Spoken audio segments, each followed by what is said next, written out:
Assalamualaikum warahmatullahi wabarakatuh. Di sini saya sendiri, Askia Rianzani, dan rekan saya Arifa Lutfia akan mempresentasikan mengenai analisis sistem dinamik dengan software Stella. Boleh di next?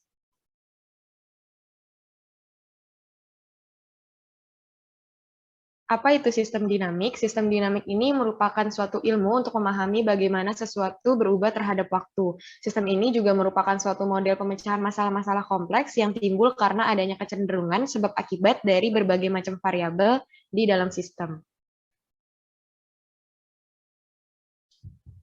Selain itu juga ada tahapan pengembangan model sistem dinamik. Yang pertama itu ada problem identification, di mana peneliti perlu menemukan masalah dan mengidentifikasi variabel dan menentukan horizon waktu. Dan langkah yang kedua ada dinamik hipotesis, di mana mengidentifikasi teori dari permasalahan yang ada dan akan dimodelkan ke casual loop diagram. Langkah ketiga ada formulation, di mana tahap pembuatan model dinamik dengan mengubah casual dan ke stock flow dengan menambahkan parameter dan hubungan parameter dengan kondisi awal. Yang keempat ada testing. Tujuan dari testing ini untuk membandingkan perilaku yang terjadi saat simulasi model terhadap perilaku aktual dari sistem. Dan yang terakhir ada policy formulation and evaluation. Di tahap ini peneliti dapat memanfaatkan model yang valid untuk merancang dan mengevaluasi kebijakan untuk mengatasi permasalahan yang ada.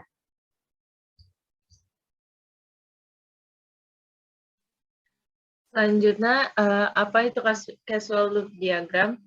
Jadi, causal loop diagram ini adalah model yang menekan perhatian kepada hubungan sebab akibat antar komponen sistem yang digambarkan dalam suatu diagram berupa garis lengkung yang berujung tanda panah dan menghubungkan antara komponen sistem satu dengan yang lainnya.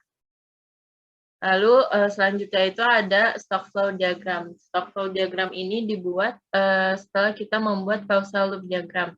Jadi stock flow diagram ini adalah struktur fisik yang mendasari sistem dalam kaitannya dengan persediaan atau stok dan aliran atau flow. Stok ini mewakili keadaan atau kondisi sistem dan flow diubah oleh keputusan berdasarkan kondisi sistem. Stock flow diagram pada dasarnya adalah struktur fisik sistem dan dapat disimulasikan untuk menghasilkan perilaku dinamis sistem. Nah, di sini kita akan menggunakan software Stella untuk menganalisis sistem dinamik. Software Stella ini dia merupakan software bahasa pemrograman visual yang menggunakan prinsip model dinamis yang berorientasi pada objek. Software ini memiliki keunggulan yaitu user friendly dan tampilan model yang dihasilkan itu menarik. Selanjutnya untuk jurnal yang kami pakai sebagai referensi untuk menganalisis sistem dinamik itu adalah jurnal model simulasi sistem produksi dengan sistem dinamika guna membantu perencanaan kapasitas produksi di PT Kasin Malang yang diterbitkan oleh Jurnal Rekayasa dan Manajemen Sistem Industri Teknik Industri Brawijaya.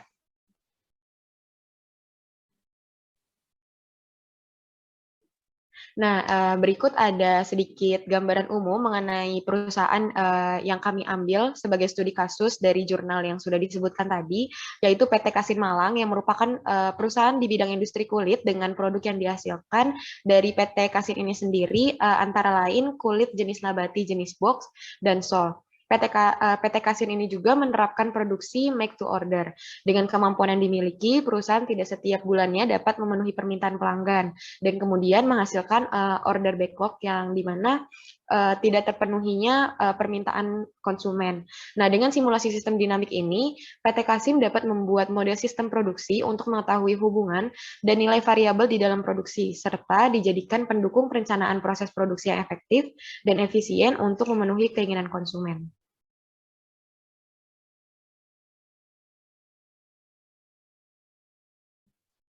Oke, selanjutnya ada variabel yang digunakan dalam penelitian ini. Variabel dalam penelitian ini ada 30 variabel. Yang pertama itu ada order backlog, lalu order rate, shipment rate, delivery delay, time to perceive delivery delay, perceived delivery delay, lalu ada desired delivery delay, pressure to expand, effect of pressure, average order, initial capacity, desired capacity, change in capacity, capacity addition delay, lalu change capacity time, standard time, working days edit, overtime available, desired overtime, lalu ada worker change, unit produced per worker, working days, average number produced, minimum number of worker, lalu design number of worker, worker available, hiring worker, firing worker, current worker, dan current capacity.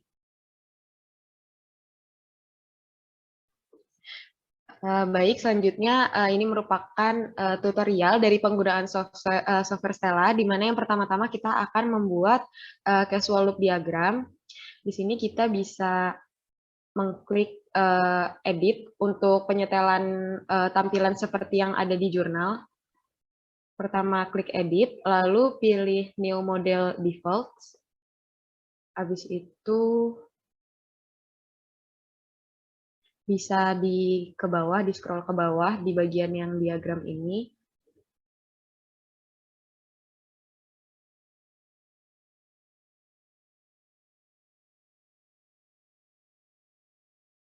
Nah, di bagian bawah ini ada modul size. Kalau misalkan teman-teman mungkin di setelannya masing-masing, itu awalnya ada di bagian medium.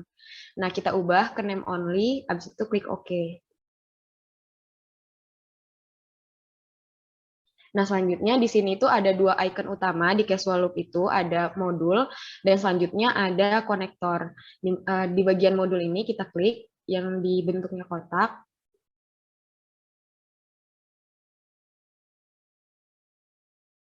Nanti kita taruh di sini. Nah, bisa lihat di sini kita ikutin sesuai di jurnalnya. Misalnya yang pertamanya itu adalah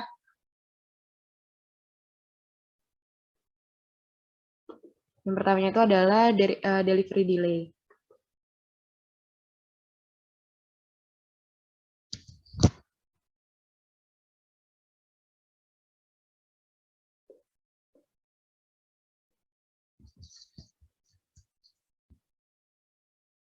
Nah, selanjutnya diulangi seperti itu terus sampai semua variabel yang ada di sebelah kanan, bisa teman-teman lihat, ditulis semuanya di lembar kerjanya, di worksheet-nya. Selanjutnya ada shipment rate.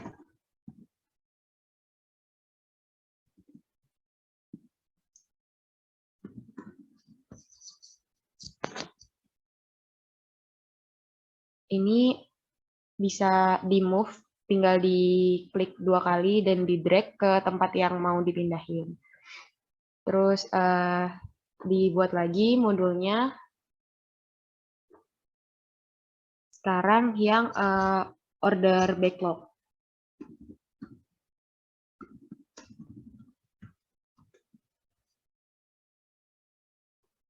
Nah, seperti ini. Semuanya nanti dibuat satu persatu sampai semua variabel terbuat secara sempurna.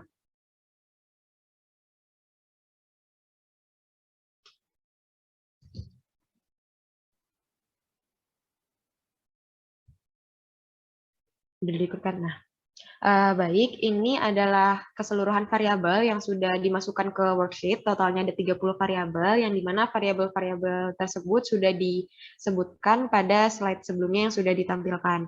Nah, langkah selanjutnya kita bisa menggunakan konektor. Ya, di sini konektornya terletak di sebelah modul yang warna pink. Fungsi konektor ini sendiri untuk menghubungkan antara variabel-variabel yang saling mempengaruhi. Bisa dilihat di sini shipment rate itu mempengaruhi delivery delay. Bisa diklik aja dan langsung dihubungkan ke delivery delay. Begitu juga seperti shipment rate yang mempengaruhi order backing. Nah, di sini juga bisa dilihat order backing yang mempengaruhi delivery delay. Sini juga ada current capacity yang mempengaruhi shipment rate. Nah, dari konektor-konektor ini yang menghubungkan antara variabel itu menghubungkan antara variabel yang dapat mempengaruhi apakah berpengaruh secara positif atau berpengaruh secara negatif. Mempengaruhi secara positif itu jika salah satu variabel yang secara meningkat atau bertumbuh secara positif, maka variabel yang dipengaruhinya itu juga akan meningkat juga atau bertumbuh secara positif. Sedangkan yang negatif itu berkebalikannya. Misalnya salah satu variabelnya meningkat, sedangkan variabel yang dipengaruhinya menurun. Bisa dilihat di sini pada shipment rate itu berpengaruh negatif terhadap backlog. Bisa diklik pada bagian yang bulat di belakang, diklik kanan, kemudian klik polarity, terus pilih yang negatif.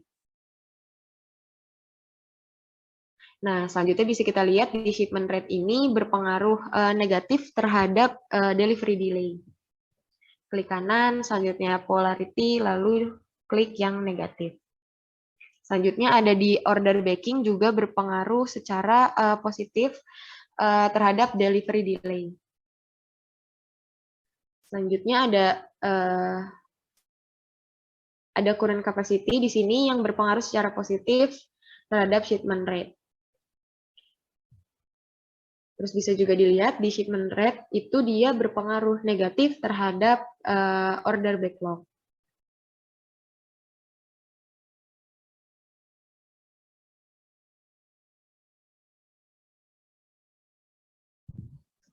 Nah, setelah tadi sudah disebutkan langkah-langkah mengenai yang dipengaruhi secara positif dan negatif, bisa dilanjutkan untuk memenuhi keseluruhan dari hubungan antar variabelnya.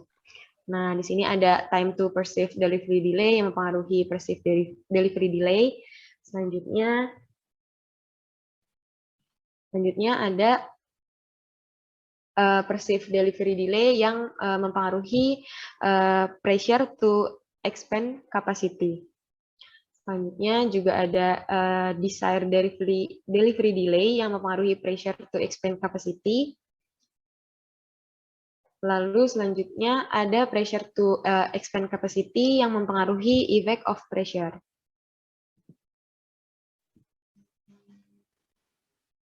Selanjutnya ada effect of pressure yang mempengaruhi desired capacity.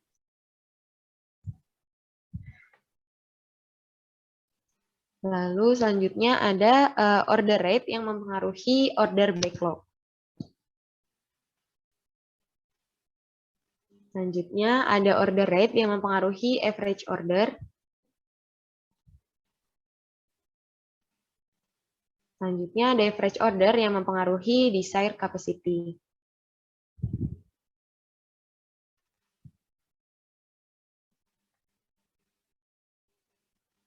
Selanjutnya ada current capacity yang mempengaruhi initial capacity.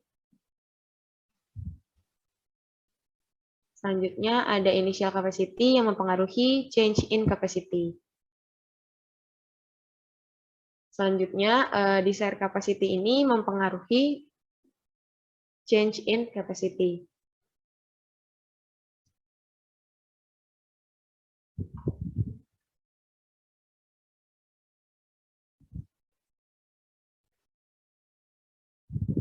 Selanjutnya ada initial capacity yang mempengaruhi desired capacity.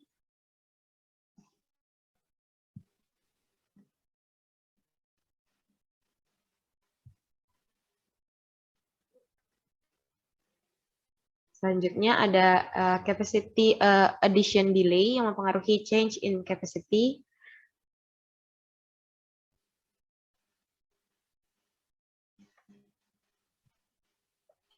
Selanjutnya ada change in capacity yang mempengaruhi change capacity time.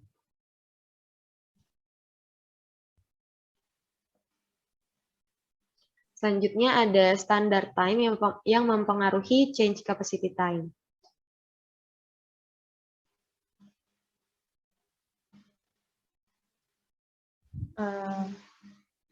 Nah, nanti ini untuk konektornya itu dilanjutkan ke semua variabel. Sampai semua variabel itu terhubung.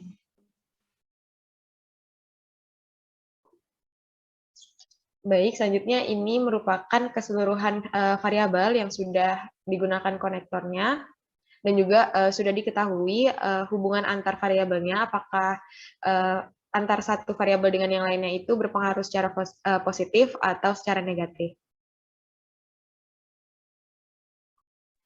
Nah, untuk selanjutnya kita akan membuat stock flow diagram. Nah, untuk stock flow diagram ini, pertama-tama kita bikin dulu file baru ya. Di sini di file lalu new model.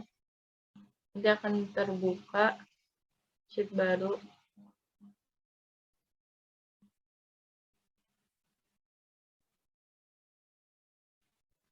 Nah, setelah keluar sheet baru ini, jadi untuk stock flow diagram ini ada 4 ikon utama. Yang pertama itu ada stok.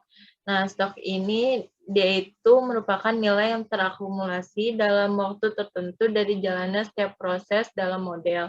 Lalu untuk flow itu merupakan proses yang terjadi dalam model yang nantinya nilai akan mengubah isi dari stoknya. Lalu ada converter. Converter ini untuk menyimpan konstanta fungsi grafik dan persamaan matematis. Lalu ada converter sama seperti di causal loop diagram. Dia ini berfungsi untuk menghubungkan antar variabel atau struktur dalam sistem model dinamik. Nah, selanjutnya itu, untuk selanjutnya kita akan membuat stok terlebih dahulu ya.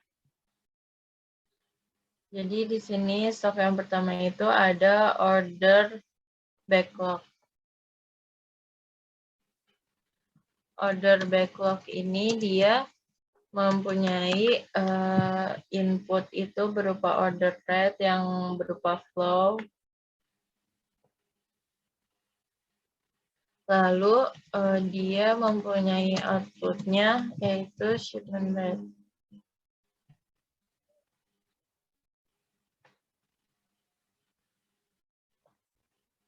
Nah, lalu selanjutnya stok selanjutnya itu ada stok untuk average order.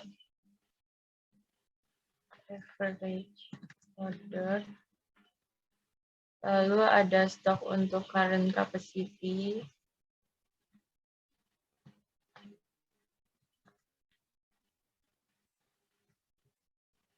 Lalu ada stok untuk desired number of worker.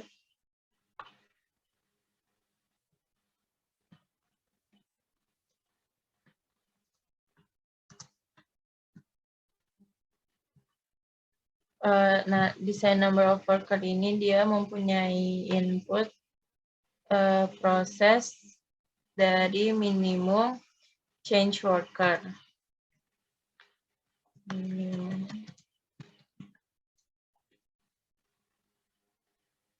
Lalu selanjutnya, stok yang terakhir itu ada current worker change. Nah, untuk current worker change ini, dia mempunyai input proses itu berupa hiring worker.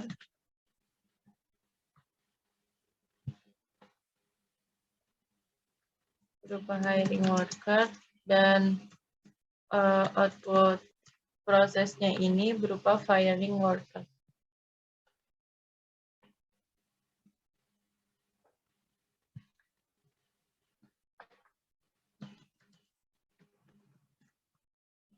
Nah,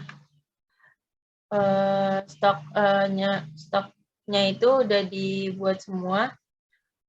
Agar stok ini dia mendapatkan data, kita harus memasukkan data-datanya. Nah, misalnya di sini itu datanya itu berupa delivery delay, lalu ada perceived delivery delay. Nah, data ini kita membuatnya itu memakai converter. Di sini misalnya delivery delay, dia itu nanti akan tersambung ke order backlog. Nah, seperti ini. Begitu untuk variabel seterusnya. Jadi data-datanya itu nanti dibuat menggunakan converter.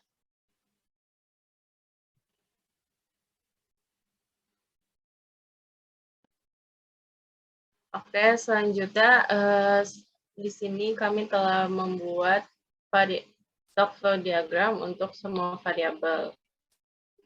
Nah, di sini masih ada variabel yang memiliki tanda segitiga kuning tanda seru. Nah, ini artinya kami belum memasukkan rumus untuk setiap variabelnya karena dibutuhkan nilai di sini. Nah, maka dari itu, kami akan mencoba untuk memasukkan rumusnya. Rumusnya itu berasal dari jurnal, berdasarkan teori dari jurnal. Untuk memasukkan rumusnya, tinggal klik 2 kali, lalu masukkan rumusnya. Untuk order rate, rumus dari jurnal itu, rumusnya random, lalu ini adalah kayak batasannya gitu dari 1700. Lalu ini pemisahnya itu menggunakan semikolon, lalu 4000, lalu 1700. Nah, kalau dia dimasukin rumus, tanda kuningnya itu bakal menghilang. Lalu di sini kita akan coba juga untuk delivery delay. Untuk delivery delay itu rumusnya order backlog dibagi dengan shipment rate. Nah, udah, lalu masukin juga untuk desired delivery delay. Untuk desired delivery delay, di sini di jurnal hanya menyebutkan angka 1.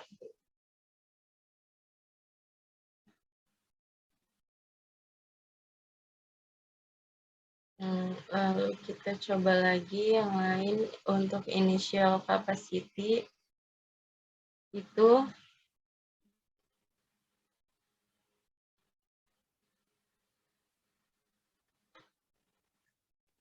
delay 1 dengan inputnya current capacity.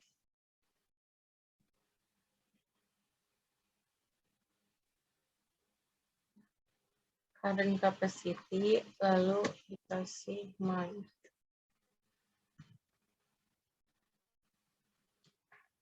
Unitnya itu per month.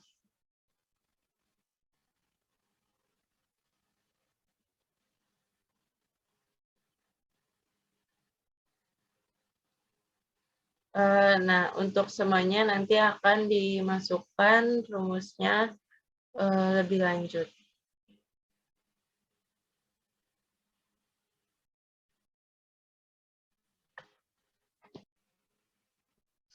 Oke, di sini kami sudah memasukkan rumus-rumus untuk setiap variabelnya.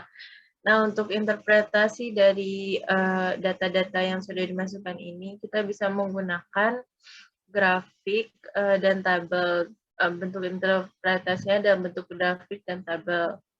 Untuk grafik dan tabelnya ini bisa dilihat di PPT.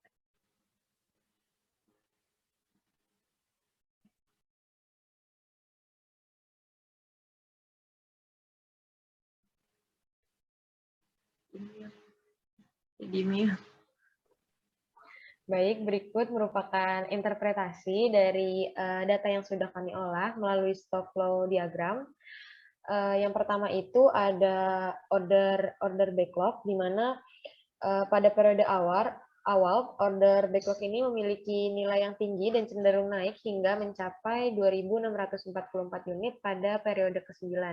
Dan order backlog ini digambarkan dengan stock level pada stock flow diagram yang memiliki arti bahwa nilai variabel tersebut merupakan akumulasi dari pengurangan order rate dengan shipment rate di tiap periodenya. Naiknya nilai order backlog ini menandakan bahwa perubahan kapasitas masih menghasilkan backlog. Pada periode ke-10, order backlog mulai menurun. Pada periode selanjutnya, tampak bahwa nilai order ini tetap pada kisaran sekitar 2.400 unit.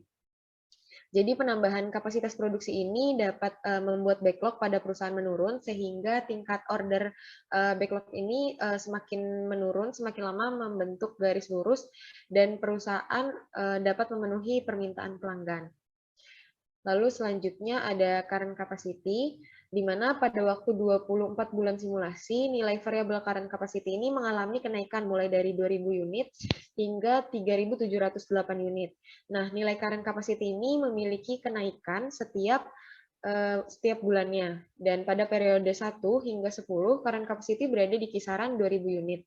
Dan pada bulan selanjutnya, current capacity ini memiliki nilai kisaran 3.000 unit.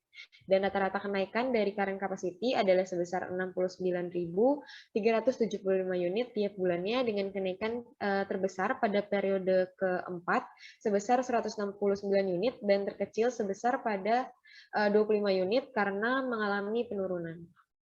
Boleh di next. Nah, pada selanjutnya ini ada causes strip variable desired capacity. Nah, bisa dilihat desired capacity ini dipengaruhi oleh average order yang juga memiliki grafik nilai yang konstan. Dan average order ini juga memiliki nilai dengan rata-rata sebesar 3.004 unit, di mana nilai tertingginya sebesar 3.294 unit, dan nilai terendahnya sebesar 1.700 unit. Selanjutnya di effect of pressure juga cenderung memiliki nilai dengan kisaran 0,29 sampai 0,3 sehingga grafik terlihat konstan. Nah, hanya pada periode 13 yang mengalami penurunan drastis menjadi 0. Nah, kemudian efek dari effect of pressure ini dikalikan dengan initial capacity sebagai jumlah perubahan dari kapasitas yang ada berdasarkan tingkat order, backlog, dan delivery delay. Boleh di next. Oke, selanjutnya di sini ada grafik worker day edit, change capacity time, sama desire overtime. Nah, grafik ini disebut dengan causes strip variable worker day edit. Nah, grafik ini membahas tentang perencanaan kapasitas dilakukan dengan menambah maupun mengurangi jumlah tenaga kerja atau jam kerja tambahan atau overtime. Nah, perubahan jumlah tenaga kerja atau variable current worker change didapatkan dari change capacity yang kemudian dijabarkan dan diinterpretasikan dalam model dengan pendekatan agregat. Change capacity yang dalam bentuk unit diubah menjadi bentuk variabel change capacity time dalam satuan waktu day per month. Nah, untuk memenuhi perubahan kapasitas perusahaan, untuk memenuhi perubahan kapasitas, perusahaan memberlakukan berapa lama working day edit dan berapa banyak jumlah tenaga kerja yang berubah atau worker change. Nah, perubahan kapasitas dapat dilakukan perusahaan dengan memanfaatkan tenaga kerja yang tersedia dan jam kerja lembur yang disediakan perusahaan. Pada grafik desire overtime dan working day edit, besar nilai keduanya itu memiliki jumlah yang sama pada masing-masing periode. Bisa dilihat sendiri pada grafik ini. Lalu, untuk selanjutnya di sini ada grafik current worker change, firing worker, dan hiring worker. Nah, grafik ini membahas tentang penambahan jumlah tenaga kerja. Penambahan jumlah tenaga kerja terjadi apabila untuk memenuhi perubahan kapasitas tidak cukup hanya dengan melakukan penambahan jam kerja. Nah, terjadi perubahan jumlah tenaga kerja ini dikarenakan perusahaan menambahkan atau mengurangi jumlah tenaga kerjanya sesuai dengan variabel worker change. Variabel worker change-nya dapat dilihat di sini. Lalu, current worker change mengalami kenaikan hampir di setiap periodenya. Dari jumlah semula sebesar 25 pekerja menjadi 49 pekerja di periode 24. Di sini bisa dilihat jadi naiknya current worker-nya di periode 24 itu naik. Nah, terjadi penambahan kerja setiap periodenya dikarenakan perubahan kapasitas yang dilakukan perusahaan tidak cukup terpenuhi apabila hanya dilakukan penambahan jam kerja. Lalu penambahan terbanyak terjadi pada periode 4 hingga periode 9 sebanyak 2 pekerja. Untuk pengurangan jumlah tenaga kerja itu terjadi pada periode 2 dan periode 14, yaitu sebanyak 1 pekerja. Hal ini dikarenakan worker change bernilai negatif dan perubahan kapasitas yang dilakukan adalah mengurangi jumlah kapasitas produksi. Lalu kesimpulan dari sistem dinamik yang telah disampaikan tersebut, berdasarkan hasil simulasi, kapasitas produksi akan mengalami perubahan, sehingga untuk perencanaan produksi setiap bulannya mengalami perbedaan. Perusahaan dapat menambahkan jam kerja dengan menerapkan jam lembur atau overtime dan perubahan jumlah tenaga. Berdasarkan hasil simulasi selama 24 bulan, dibutuhkan rata-rata overtime selama 163 hari per bulan atau sebesar 1.300 jam kerja dan rata-rata jumlah tenaga kerja sebesar 37 dengan jumlah tenaga kerja tertinggi pada periode terakhir, yaitu sebesar 49 pekerja, untuk memenuhi perubahan kapasitas produksi selama 24 bulan. Sekian presentasi dari kelompok kami, kurang lebihnya mohon maaf. Wassalamualaikum warahmatullahi wabarakatuh.